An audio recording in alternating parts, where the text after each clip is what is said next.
बादशाह अकबर कामकाज के अलावा भी कई चीजों के बारे में बीरबल से बातचीत किया करते थे। ऐसे ही बैठे बैठे एक दिन बादशाह ने बीरबल से पूछा कि इस दुनिया में सबसे बड़ा हथियार तुम्हारे हिसाब से कौन सा होता है। इस बात के जवाब में बीरबल ने कहा कि संसार में आत्मविश्वास से बड़ा हथियार कुछ और नहीं हो सकता। ये बात अकबर के समझ में नहीं आई, लेकिन फिर भी उन्होंने कुछ ही नहीं कहा। उनके मन में हुआ कि समय आने पर इस बात की परख की जाएगी। कुछ दिनों बाद राज्य में एक हाथी बेकाबू हो गया। पता करने पर समझ आया कि वो पागल हो गया।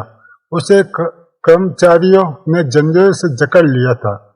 इसकी खबर जैसे ही बादशाह को पहुंची तो उन्होंने सीधे महावत से कहा कि जब भी तुम्हें बीरबल आता दिखे तो हाथी की जंजीरों को खोल देना।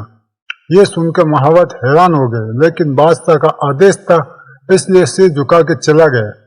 अब अकबर ने बीरबल को महावत के पास जाने के लिए कहा। महावत ने भी बादशाह के आदेश का पालन करते हुए बीरबल को आते देख हाथी की जंजीर से मुक्त कर दिया। बीरबल को इस बात की खबर नहीं थी, इसलिए वो आराम से चल रहे थे। तभी उनकी नजर चिंगारते हुए हाथी पर पड़ी। जैसे ही उन्होंने देखा कि हाथी उनकी ही तरफ आ रहा है, वो कुछ समझ नहीं पाए।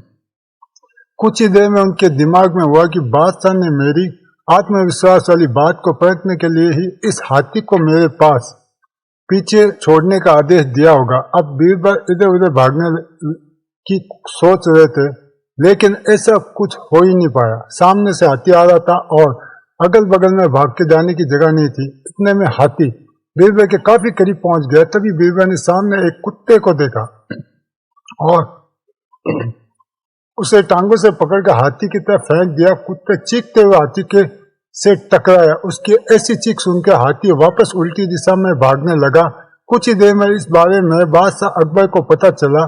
तब जाकर उन्होंने माना कि आत्मविश्वास ही मनुष्य का सबसे बड़ा हथियार है। आपको यह कहानी कैसे लगी? इसे लाइक से सब्सक्राइब जरूर करना।